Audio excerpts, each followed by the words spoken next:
Selamat datang di video ini. Baru-baru ini China Yangtze Power Company Limited, anak perusahaan dari China Three Gorges Corporation mengeluarkan pengumuman bahwa koridor energi bersih terbesar di dunia akan menghasilkan listrik lebih dari 276 miliar kilowatt per jam pada tahun 2023. Peningkatan tahun ke tahun sebesar 5,34%, setara dengan penghematan sekitar 83 juta ton batu bara standar dan pengurangan emisi karbon dioksida sebanyak lebih dari 200 juta ton yang dapat memenuhi kebutuhan listrik lebih dari 290 juta orang selama setahun. Jenis pembangkit listrik apakah ini? Di video ini mari kita pelajari lebih lanjut. Energi air adalah sumber energi bersih dan terbarukannya. Ekonomi Sungai Yangtze mengandung sumber energi air yang melimpah. Dilaporkan bahwa koridor energi bersih terbesar di dunia terdiri dari 6 pembangkit listrik Cascade atau Riam di aliran utama Sungai Yangtze di Tiongkok, dialiri oleh Wudong, Baihetan, Siludu, Xiangjiaba, Tiga Ngarai, dan Geshuba yang membentang sepanjang 1.800 km dengan perbedaan ketinggian air lebih dari 900 meter. Total kapasitas terpasang mencapai 71,695 juta kilowatt. Terhitung hampir 1/5 dari kapasitas terpasang pembangkit listrik tenaga air di negara ini. Koridor energi bersih ini telah menjadi koridor besar bagi penghidupan masyarakat yang memikul tugas multi ganda seperti pengendalian banjir Tiongkok, pembangkit listrik, mengirimkan pemanfaatan sumber daya air dan perlindungan ekologi. Koridor energi bersih terbesar di dunia memiliki kapasitas pembangkit listrik harian lebih dari 1,1 miliar kilowatt per jam, yang setara dengan penghematan ratusan ribu ton batu bara standar dan mengurangi emisi karbon. Hal ini dapat memenuhi kebutuhan listrik jutaan orang selama setahun. Mari kita pelajari tentang pembangkit listrik tenaga air Baihetan. Di dataran tinggi Yunnan Guizhou di Tiongkok Barat Daya, seekor naga raksasa yang melayang mengintai diam-diam di antara pegunungan dan ngarai. Ini dekat pembangkit listrik tenaga hidro Baihetan.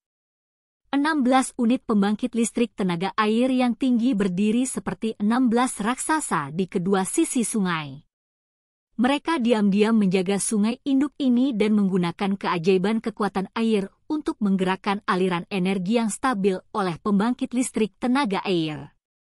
Baihetan adalah salah satu pembangkit listrik tenaga air tunggal terbesar di dunia yang dikembangkan secara mandiri oleh Tiongkok.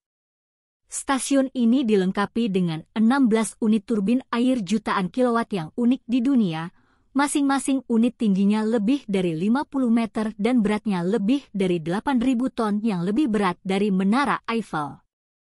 Bagian presisi pada turbin harus mencapai presisi tertinggi 0,015 mm dan detailnya sehalus rambut. Ketika air Sungai Majestic mengalir turun dari langit, turbin tumbukan berputar dengan kecepatan tinggi dan mengaum seperti raksasa mengenakan baju besi hijau yang menderu-deru dengan guntur, mengumumkan lahirnya kekuatan energi hijau. Tidaklah mudah untuk membangun unit jutaan kilowatt yang begitu besar dan kompleks.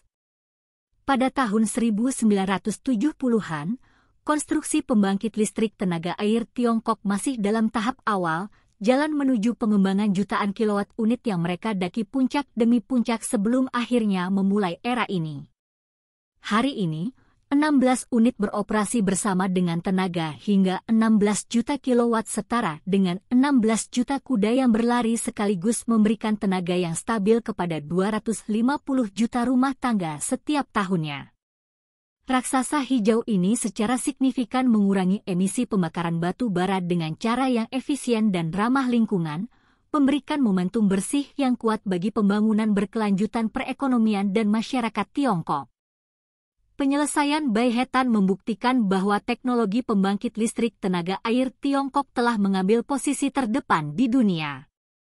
Dibandingkan dengan outputnya yang sangat besar oleh pembangkit listrik tenaga air, Baihetan menunjukkan hati hijau yang melindungi ekologi untuk melindungi ikan yang bermigrasi di sungai. Insinyur dengan hati-hati membangun lift khusus ikan. Aliran air yang lembut digunakan untuk mengangkut ikan-ikan kecil dengan hati-hati ke hilir. Sistem pembiakan dan pelepasan buatan terbesar juga dioperasikan di sini dengan mengisi kembali puluhan ribu jenis benih ikan ke Sungai Jinsa setiap tahun. Pada tanggal 20 Desember 2022 dengan unit terakhir secara resmi dimasukkan dioperasikan untuk pembangkit listrik oleh pembangkit listrik tenaga air Baihetan telah dioperasikan sepenuhnya.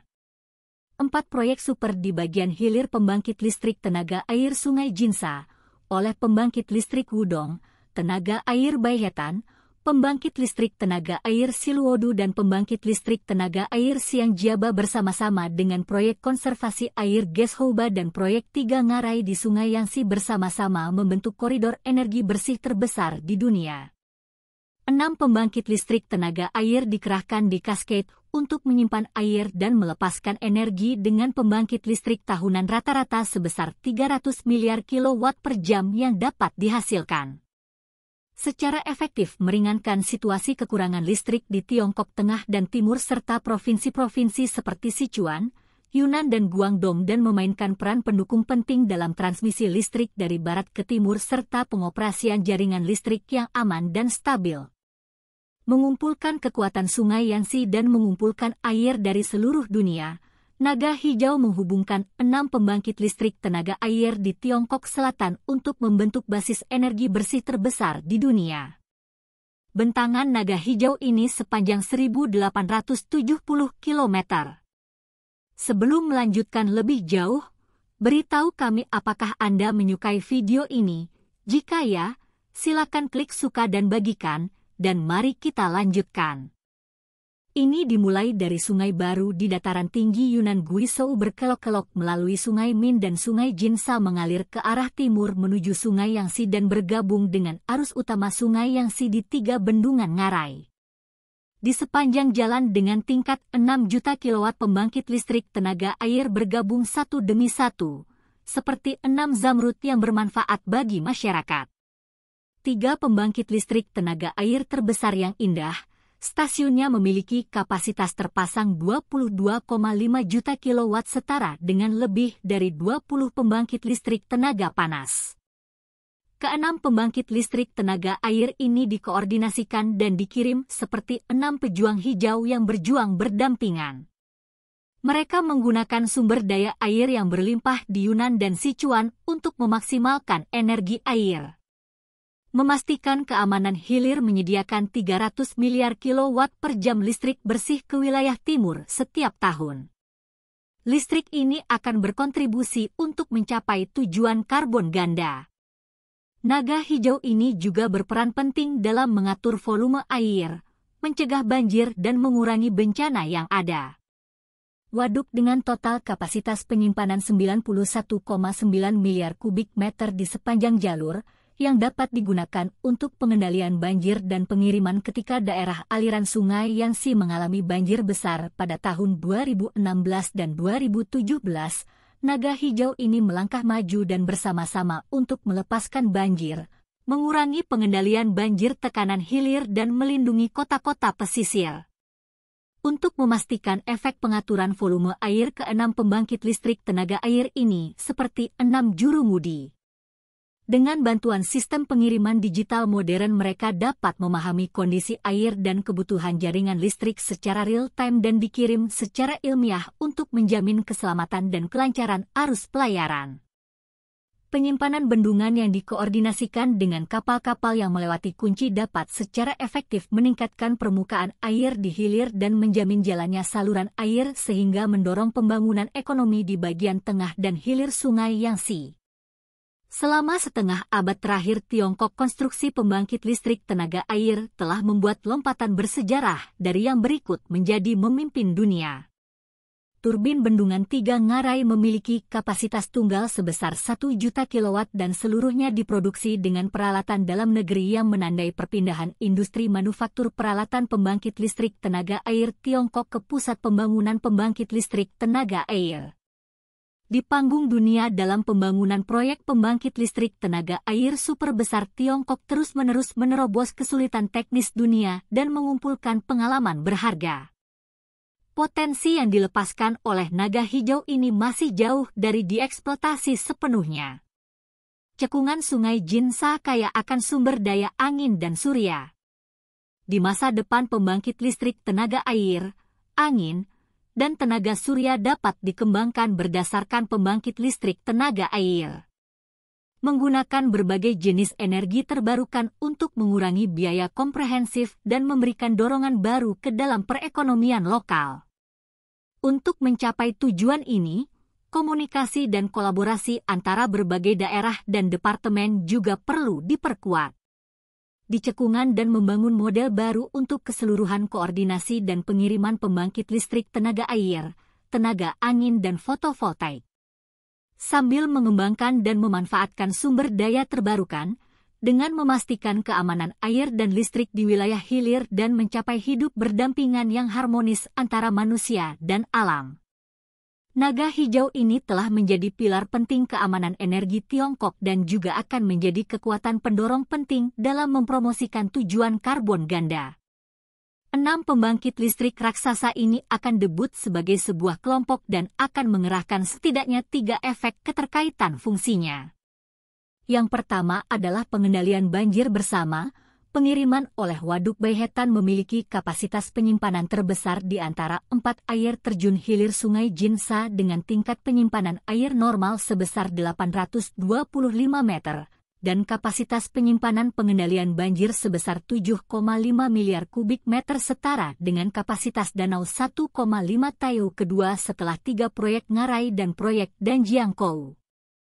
Dikirim bersama dengan pembangkit listrik tenaga air Ziluodu untuk menjalankan tugas pengendalian banjir di bagian Sungai Sichuan dan meningkatkan standar pengendalian banjir di Yibin, Luzhou, Chongqing dan kota-kota lain di sepanjang bagian Sungai Sichuan, yang bekerja sama dengan penugasan bersama Waduk 3 Ngarai dan mengemban tugas pengendalian banjir di bagian tengah dan hilir Sungai Yangtze. Yang selanjutnya dapat meningkatkan standar pengendalian banjir di bagian tengah dan hilir Sungai Yangtze. Yang kedua adalah meningkatkan efisiensi pelayaran. Di masa lalu, dari bulan Oktober sampai April tahun berikutnya, laju aliran di bagian hilir Sungai Jinsa kurang dari 1000 meter kubik per detik dan bagian sungai pada dasarnya tidak dapat dilayari selama setengah tahun. Setelah selesainya pembangkit listrik tenaga air Baihetan karena kapasitas waduk mempunyai kemampuan penyesuaian tahunan dapat mewujudkan debit seragam pada musim kemarau, sehingga meningkatkan debit bagian hilir sungai dan secara langsung memperbaiki kondisi navigasi saluran hilir pada musim kemarau, juga dapat mewujudkan navigasi penuh atau sebagian di waduk daerah pada waktu yang berbeda dan mendorong pengembangan sosial ekonomi daerah waduk. Ketiga, setelah kelompok pembangkit listrik dioperasikan bersama, kapasitas pembangkit listrik secara keseluruhan juga dapat ditingkatkan secara ilmiah. 4 pembangkit listrik raksasa bersama dengan ketiga proyek Gorges dan proyek Geshoba membentuk koridor energi bersih terbesar di dunia. Ketika 6 pembangkit listrik diberi daya penuh selama 1 jam, mereka dapat menerangi sekitar 500 juta rumah tangga Tiongkok sepanjang malam. Berdasarkan lampu meja 15 watt yang dapat bertahan selama hampir 10 jam. Juga dapat memproduksi 32.000 mobil, konsumsi daya rata-rata setiap mobil yang diproduksi adalah 2.210 kW per jam. Pengiriman bersama dan operasi terkoordinasi dari 6 pembangkit listrik raksasa dapat menghemat sekitar 90,45 juta ton batubara standar dan mengurangi emisi karbon dioksida. Sekitar 248.000 juta ton setiap tahun yang kira-kira setara dengan menanam hutan berdaun lebar di 13 peternakan hutan mekanis Saihanba. Tidak ada keraguan bahwa tingkat teknis komprehensif konstruksi pembangkit listrik hydropower, Tiongkok telah memasuki peringkat lanjutan dunia dan akan terus tumbuh dengan stabil. Bagaimana pendapat Anda mengenai video ini? Jika Anda punya pendapat, silahkan tuliskan pendapat Anda pada bagian komentarnya. Dan jika Anda suka dengan video ini, silahkan klik like dan subscribe. Dengan begitu kami akan membuat video lainnya untuk Anda semua. Terima kasih dan sekian dulu dan sampai jumpa di video berikutnya.